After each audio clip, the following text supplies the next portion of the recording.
Que la paix de notre Seigneur soit sur vous. Au travers de cette émission, je vais rapidement aborder un sujet très sensible et on doit parler de ce sujet-là. Il y a un phénomène qui prend de plus en plus de l'ampleur dans l'environnement des ministres de Dieu. Et je pense que l'homme est tellement à la recherche de la gloire, l'homme est tellement à la recherche de s'élever au mépris de toutes les règles et de toutes les choses que Dieu a établies pour se faire appeler révérend. Ah oui, vous aurez compris, ce titre révérend qui est de plus en plus attribué par des ministres de Dieu. L'idée de cette émission n'est pas de dire que tous ceux, celles, enfin en particulier tous ces ministres de Dieu qui donc utilisent ce titre sont des faux. Ministre de Dieu, oui, on peut commettre des erreurs. Ministre de Dieu, on peut passer à côté parfois de certaines choses. Et j'irai plus sur la deuxième option. Beaucoup de ministres de Dieu passent à côté de ce qui est essentiel. Et nous allons aborder ce sujet très sensible, mais important pour éclairer. Donc, tous ceux et celles qui ont donc soif, n'est-ce pas, de la vérité. Parce que malheureusement, je pense que ce titre ne fait pas du bien. Ne fait pas du bien à l'homme. En particulier, ce titre ne fait pas du bien aux ministres de Dieu, car ça pousse beaucoup de ministres de Dieu, d'accord, à prendre la place de Dieu dans le cœur, donc des âmes de Dieu. Donc, révérend, un titre que la Bible ne donne à aucun homme, est le sujet que j'aimerais aborder avec vous, et à la lumière, bien évidemment, donc de la parole du Seigneur. En fait, d'ores et déjà, il faut comprendre que rien que le titre en lui-même, donc le titre révérend, ou si vous voulez le mot révérend, ça signifie tout simplement digne de crainte. Rien que la signification du mot révérend. Digne de crainte ou digne de révérence, voire même vénérable. Donc rien que le titre, rien que la signification du titre est très très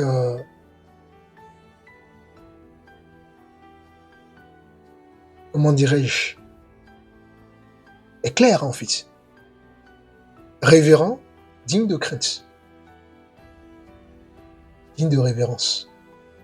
Qui est digne de crainte et qui est digne de révérence, si ce n'est le Dieu très haut, le créateur de tout.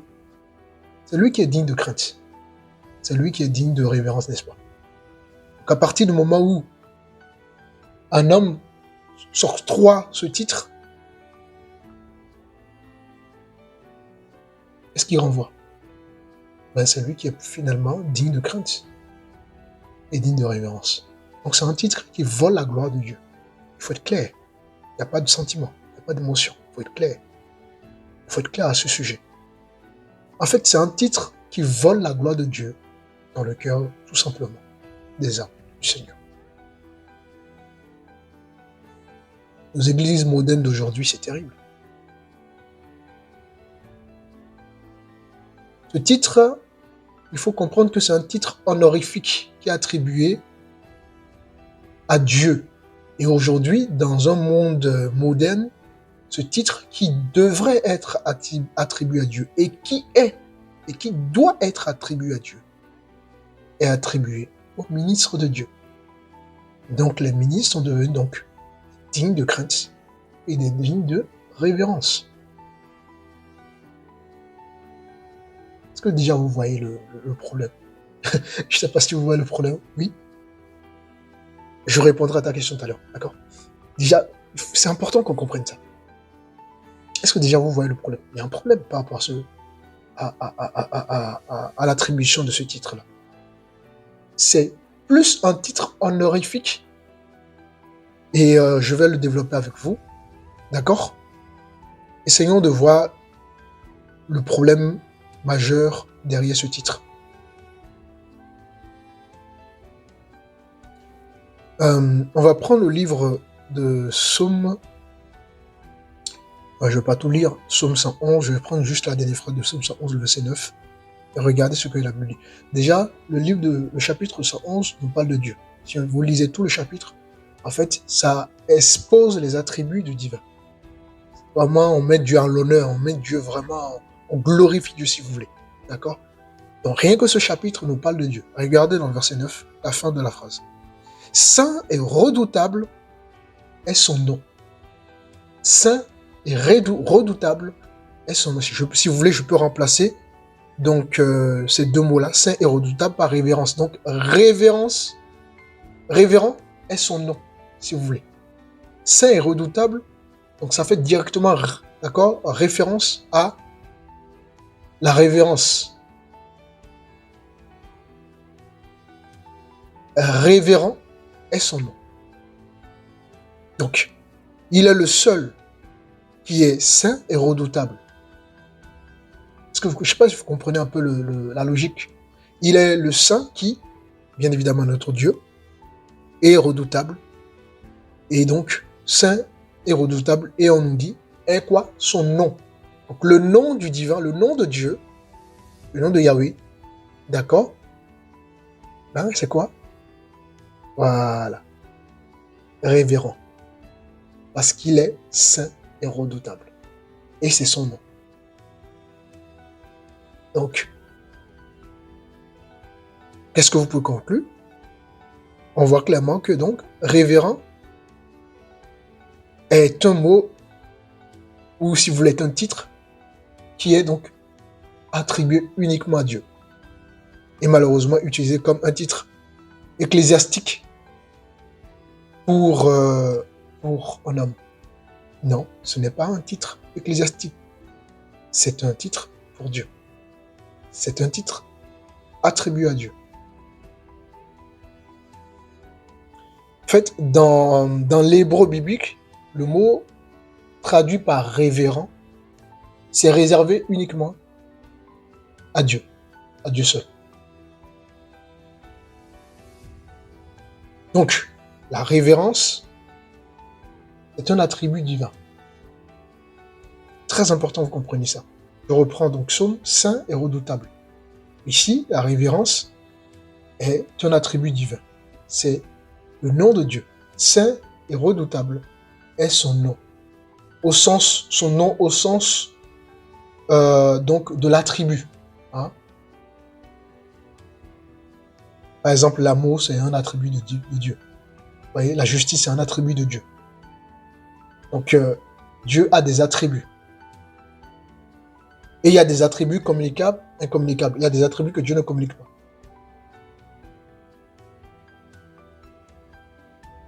L'omniscience, par exemple, Dieu n'attribue pas. C'est également un attribut du divin. Dieu ne communique pas cela.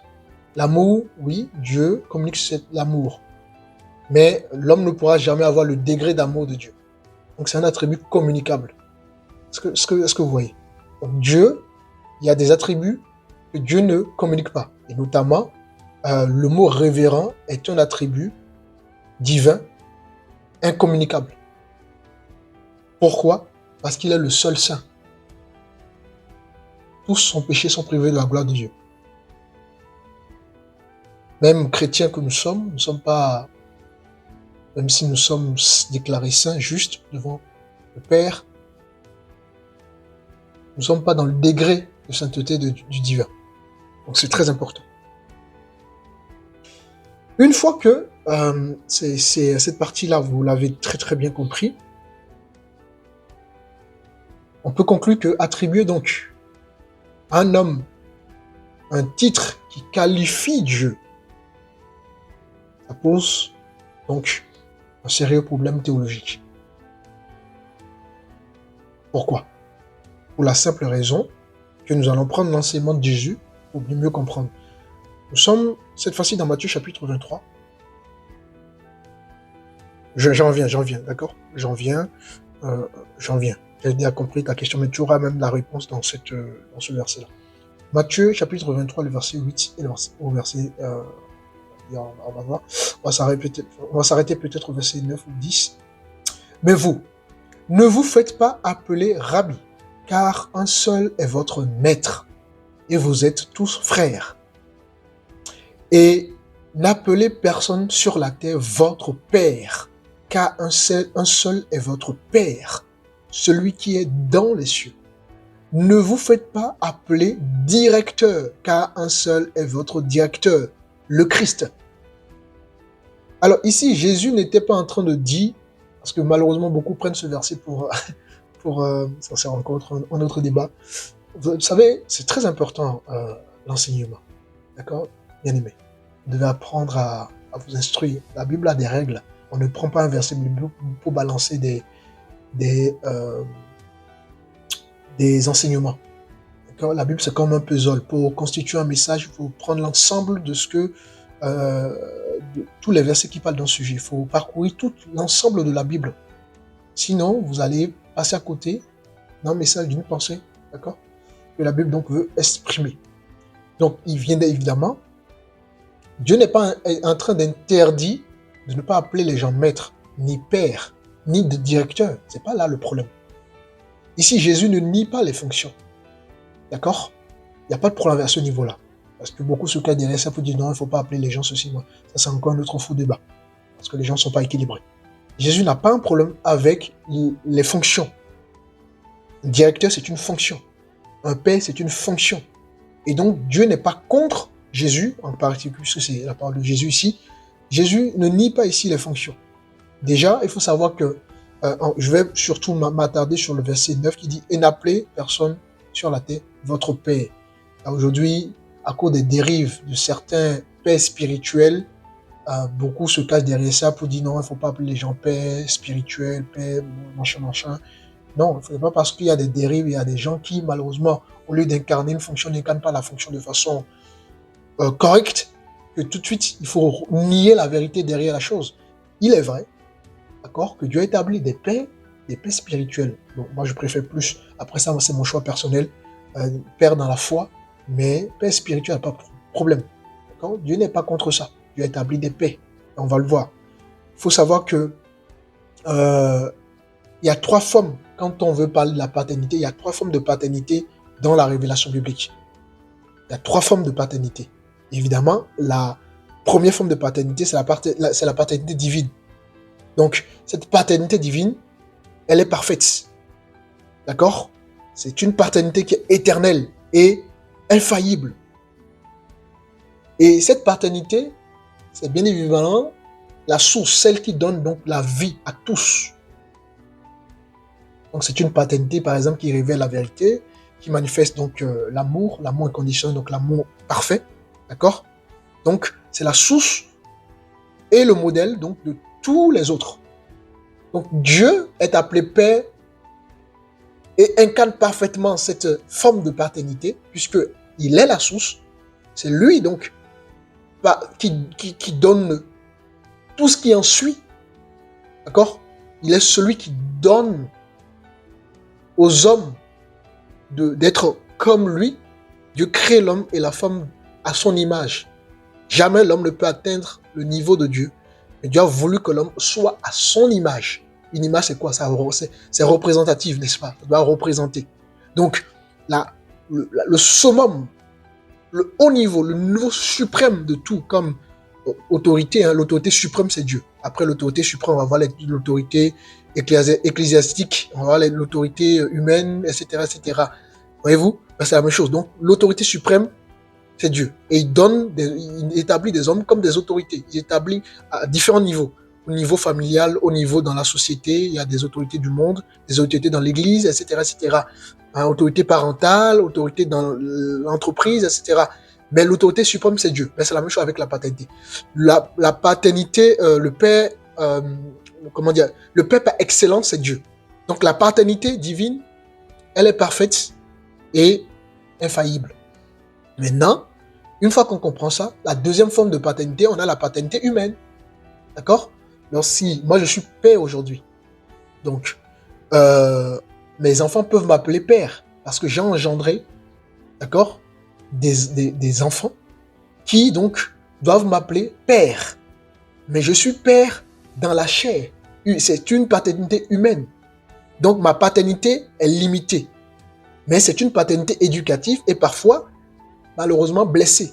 Si je suis blessé dans mon parcours de vie, ben ma paternité ne sera pas parfaite. D'ailleurs, je ne suis pas parfait, donc je n'aurai cette fonction, cette fonction-là, elle ne sera pas parfaite. D'accord? Mais je suis appelé à refléter donc le cœur du Père, donc de Dieu. Je dois incarner le Père céleste. Je dois refléter le Père céleste dans ma famille, afin que l'amour du Père soit communiqué. Donc les enfants vont goûter à l'amour du Père céleste, à l'amour, c'est-à-dire à la paternité divine, au travers de la paternité humaine. C'est pour ça que dans la deuxième forme, on a la paternité humaine. Donc, vous voyez que Dieu, pour se faire connaître, va permettre qu'il y ait des hommes qui incarnent certaines choses. Mais jamais les hommes ne pourront incarner les choses comme Dieu, bien évidemment. Mais Dieu permet qu'il y ait des parents pour que l'enfant apprenne à vivre sous l'autorité paternelle et à apprendre l'amour paternel pour découvrir le Père céleste. Et ensuite, dans la troisième forme qui est la dernière forme de la paternité, on a la paternité spirituelle, donc qui est souvent présente dans nos églises, hein, donc notamment les ministres incarnent justement cette paternité spirituelle qui consiste justement à transmettre la vie de foi, la vie du royaume. On accompagne les âmes, d'accord? On les élève comme s'ils étaient nos enfants, mais ils sont plus nos enfants spirituels, nos enfants dans la foi. Donc même dans la foi, Dieu permet qu'il y ait des paternités, d'accord? Des pères spirituels ou pères dans la foi, peu importe le choix. Il n'y a pas de problème à ce niveau-là. Moi, j'opte beaucoup plus sur les pères dans la foi c'est plus pour ma vision personnelle, mais je ne l'impose pas. Qu'on appelle quelqu'un père spirituel, père dans la foi, ça ne change pas. Parce que oui, Dieu établit les ministres de Dieu comme des pères dans l'Église. De la même manière que dans la vie naturelle, nous avons besoin de figures paternelles, dans l'Église, nous avons également besoin de figures paternelles pour les choses spirituelles. Donc oui, il y a des pères spirituels ou des pères dans la foi. Donc Jésus n'était pas en train de nier ces fonctions-là. D'accord? Et une fois que vous avez compris, donc là on a vu les 3 dimensions de la paternité. Une fois que ces 3 dimensions sont alignées, qu'est-ce qui va se passer dans la vie d'une âme, d'une personne, d'un chrétien? Ben, le royaume va s'établir pleinement. Parce que au travers de la paternité spirituelle, la personne va apprendre l'amour de Dieu et l'autorité de Dieu. Au travers de la paternité humaine, la personne va apprendre l'amour de Dieu et l'autorité de Dieu. Donc, en se soumettant à l'autorité paternelle, je me soumets à l'autorité suprême. En me soumettant à l'autorité spirituelle ou au Père spirituel, je me soumets à l'autorité directement de Dieu. Parce que Dieu est esprit et personne ne voit Dieu. C'est pour ça que Dieu ne parle pas des hommes. Si tu dis à Dieu, si tu dis que tu aimes Dieu, tu n'aimes pas Jésus l'a dit, si tu n'aimes pas ton prochain, tu ne peux pas prétendre dire que tu aimes Dieu. Donc, de la même manière, que tu prétends te soumettre à Dieu, ben, Dieu a permis qu'il y ait des paternités humaines, des paternités spirituelles pour que tu te soumettes d'abord à ces 2 formes de paternité. Et là, ça te permet maintenant de te soumettre tout simplement au Père Céleste. Bon, je ne m'attarderai pas là-dessus. Si vous voudriez en savoir plus, inscrivez-vous à notre centre de formation. Donc, ici, on voit que Jésus ne dénonce pas les fonctions ni les paternités. Oui, appeler son Père dans la foi, Père spirituel, c'est un droit, c'est son droit. C'est une figure paternelle dans les choses spirituelles et il n'y a aucun problème à ce niveau-là. Maintenant, en revanche, ce que Jésus dénonce ici, c'est la recherche de titres qui élève l'homme spirituellement au-dessus des autres. On a vu l'attitude des pharisiens. Les pharisiens se plaçaient au-dessus des autres. D'accord? On les appelait rabbi, maître, tout ce que vous voulez. Et au lieu, ils n'avaient pas le comportement qu'il faut. Ils n'incarnaient pas justement ces fonctions-là. Ils n'étaient pas des modèles. Tout ce qu'ils recherchaient, c'est quoi? L'élévation. Être élevé spirituellement au-dessus des autres. Il se croit supérieur aux autres. Et c'est ce que Jésus dénonce dans ce verset. C'est important que vous puissiez comprendre. Donc le cœur du problème n'est donc pas le mot, mais l'esprit d'élévation. D'accord? L'esprit de sacralisation justement de l'homme. C'est ce que Jésus dénonce. C'est tout. Il n'y a pas de problème au niveau des fonctions. Ok? Gloire à Dieu. Maintenant, une fois que vous avez compris tout ça, est-ce que vous avez déjà vu dans vos Bibles le titre révérend? Est-ce que vous l'avez déjà vu attribué à un homme dans la Bible? Si vous en avez vu, montrez-moi un exemple. Il y a des exemples? Je ne pense pas. Alors, comment la Bible appelle-t-elle les serviteurs de Dieu? Et c'est là que tout notre fondement doit se baser. Tout simplement. Comment la Bible appelle-t-elle les serviteurs de Dieu? En fait, il y a un mot, il y a deux sens. Je ne sais pas si c'est clair ce que je viens de dire là. Je répète. La Bible emploie un mot qui a deux sens différents. Le mot serviteur. Le mot serviteur, c'est doulos. Le premier niveau, le premier sens de ce mot, c'est doulos. D'accord? Qui signifie en français esclave, serviteur, totalement soumis à son maître. Donc, un serviteur, en réalité, pour le premier sens du mot serviteur, c'est celui qui, donc, ne s'appartient plus. Donc, tous les ministres de Dieu, tous ceux qui servent le Seigneur ne s'appartiennent plus. D'accord? C'est celui qui dépend entièrement de son maître. Donc, tous ceux qui sont en fonction dans l'Église sont donc entièrement ou dépendent entièrement de leur maître. Et c'est celui qui vit pour accomplir la volonté donc, de son maître. Donc, le premier mot, ou le mot serviteur dans son premier sens, donc doulos, qui est un mot grec, signifie, vous l'aurez compris, un serviteur qui ne s'appartient plus, un serviteur qui dépend donc de son maître. Évidemment, le maître ici, c'est Christ. D'accord? Un serviteur donc qui n'accomplit pas sa volonté à lui, mais la volonté de Dieu. Ça, c'est le premier sens du mot serviteur. Et puis, il y a le deuxième sens de ce même mot, d'accord? Donc, qui est donc diakonos. Et ça signifie tout simplement rendre service. Doulos appartient entièrement à son maître. D'accord? Or, diakonos est plus donc dans le service. Est-ce que c'est clair? Voilà les deux sens du mot serviteur dans la parole du Seigneur. Et les apôtres se définissent eux-mêmes donc comme doulos, des doulos, comme on l'a vu. Et si vous prenez par exemple Romains chapitre 1, verset 1, l'apôtre Paul dira Paul, serviteur de Jésus-Christ. Donc à la place de serviteur, c'est doulos. Donc Paul, doulos de Jésus-Christ. En d'autres termes, l'apôtre Paul disait qu'il est serviteur, donc il ne s'appartient plus. Il dépend entièrement donc de Jésus. Il vit pour accomplir non pas sa volonté, mais la volonté de Jésus. Voilà pourquoi il est dit, ce n'est plus moi qui vis, mais c'est Christ qui vit en moi. D'accord? Donc, le mot serviteur dans Romains chapitre 1, c'est plutôt doulos. Si nous prenons le livre de Jacques, l'apôtre Jacques dira ceci. Jacques, serviteur. Chaque fois, il dit Jacques, serviteur. Et ensuite, donc, le mot serviteur ici, c'est pareil, doulos.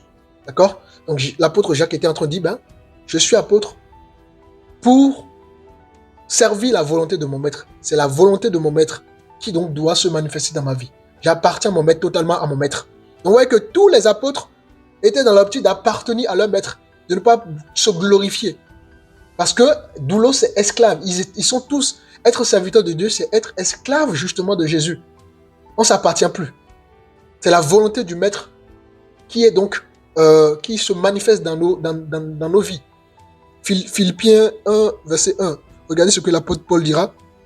Paul et Timothée, serviteurs. Donc, encore une fois, le plus emploie le grec doulos. D'accord? Serviteurs de Jésus, donc doulos de Jésus-Christ. Donc, ils ne disent pas qu'ils sont des collaborateurs. Ils ne disent pas, je ne sais pas, qu'il faut qu'ils soient glorifiés. Mais on le voit clairement, le principe d'être esclave de Jésus. D'accord? De vivre caché, c'est-à-dire de vivre en Jésus et de laisser pleinement Jésus se glorifier dans leur vie. Donc déjà, le principe, sur lequel est fondée, n'est-ce pas, les différentes appellations ministérielles est claire. Chaque serviteur de Dieu est esclave de Jésus. Et comment la Bible a donc comment les serviteurs sont appelés dans la Bible? Comment les serviteurs sont appelés dans la Bible? Eh ben, pasteur, ancien, évangéliste, docteur, apôtre. Quand on regarde ces fonctions-là, on voit que tous ces termes, pasteur, apôtre, etc., toutes ces fonctions dans l'Église décrivent une mission. Un apôtre a une mission. Sa mission, donc, il est envoyé. Vous voyez? Donc, il y a une mission qui est attribuée à cette fonction. Un docteur, c'est un enseignant. Donc, il y a une mission qui est attribuée à cette fonction. Donc, chaque appellation ministérielle, ou si vous voulez, chaque ministre de Dieu, d'accord? Chaque fonction, pour être plus précis, n'est-ce pas, décrit une mission. Un pasteur, il y a une mission autour de... Il faut avoir le cœur de pasteur, il y a une mission pour ça. Un pasteur, c'est celui qui va soigner, qui va nettoyer, qui va, voilà, soigner, qui va nettoyer les plaies, etc. C'est une image que je vous donne. Vous voyez, un ancien pareil, un ancien, c'est une fonction locale, donc d'une église locale. Toutes ces fonctions-là ont une mission. Être diacre, c'est une mission. Être apôtre, c'est une mission. Être docteur, c'est une mission. Être évangéliste, c'est une mission. Donc, pas une position honorifique. Donc, aucune de ces fonctions ne transmet une position honorifique. Aucune de ces fonctions, n'est-ce pas, ne renvoie à une position honorifique. Aucune. Pourquoi? On a vu dans Psaume 11, car révérend attribut est un attribut divin. Et donc, aucun ministre de Dieu ne doit être appelé révérend. Parce qu'aucune personne n'a été appelée révérend donc, dans la Bible. Et donc, conclusion claire, non, le titre révérend n'est pas compatible donc, avec la vision biblique, hein, clairement. La révérence, on l'a vu, appartient à qui? À Dieu seul. Et le Nouveau Testament n'institue aucun titre de ce type. Vous voyez? Jésus combat toute hiérarchisation justement spirituelle fondée donc, sur des appellations. Et comme c'est pour ça qu'il a repris les pharisiens, non pas pour dire qu'il ne faut pas appeler les gens docteur, ni père, ni ceci, mais à chaque fois que vous cherchez à vous élever, juste pour vous élever, en fait, le cœur mauvais, le désir mauvais. Je vous donne un exemple très simple de la vie. Si je donne vie à un enfant que je ne prends pas soin, je suis juste géniteur, n'est-ce pas? Je ne suis pas père, parce qu'un père, c'est quelqu'un qui va être vraiment là. Un père, c'est quelqu'un qui va soigner, qui va être présent, qui va être pleinement dans sa fonction. Et donc, naturellement, de par mon implication dans la fonction, on doit m'appeler père. Appeler quelqu'un père implique donc d'incarner cette fonction-là. Un père, c'est une fonction. D'accord? C'est pas qu'un titre, c'est une fonction. Un titre, c'est quelqu'un qui met juste un enfant au monde et qui ne prend pas soin de l'enfant. C'est un titre, ça. Il est juste appelé père par nom, mais il n'est pas dans la fonction de père. Vous devez faire la différence entre la fonction et le titre. On peut appeler tout le monde par un titre, mais est-ce que les gens incarnent réellement la fonction? D'accord? Donc, le problème, c'est que les hommes cherchent tellement de gloire, tellement... Tu es pasteur, qu'est-ce que tu cherches encore quand tu es révérend? À quoi ça va te servir révérend? Tu es apôtre, à quoi ça va te servir d'être révérend en plus de ça? Parce que l'homme est tellement en recherche d'élévation. L'homme veut tellement paraître plus supérieur aux autres. Alors que non. Un père, naturellement, les enfants vont l'appeler père naturellement parce que c'est naturel. Mais pareil, dans le service de Dieu, naturellement, les gens vont nous appeler père parce qu'ils savent que, voilà, nous sommes donc la figure partenaire spirituelle que Dieu a mis dans leur vie et tout naturellement, on va incarner notre fonction. Non pas dans l'élévation parce qu'on a vu, un serviteur est un esclave. Jésus lui-même a lavé les pieds de ses apôtres. Donc, nous sommes serviteurs pour servir les gens et non pas pour être servis. Donc, tout naturellement, les gens qui sont matures vont comprendre que Dieu nous a établis comme des figures partenaires spirituels dans leur vie. Et on n'a pas besoin donc de chercher encore à s'élever, à chercher des titres honorifiques, à toujours, voilà, au travers donc des titres, C'est terrible, cette génération. Donc, voilà, il y a beaucoup de choses à dire par rapport à ça. Non, les amis, un serviteur de Dieu peut être respecté, honoré, estimé, il n'y a aucun problème, c'est son droit, mais jamais révéré. D'accord? Donc, jamais un titre honorifique n'a été attribué à un homme. Donc, sur ce, je vous souhaite bonne soirée.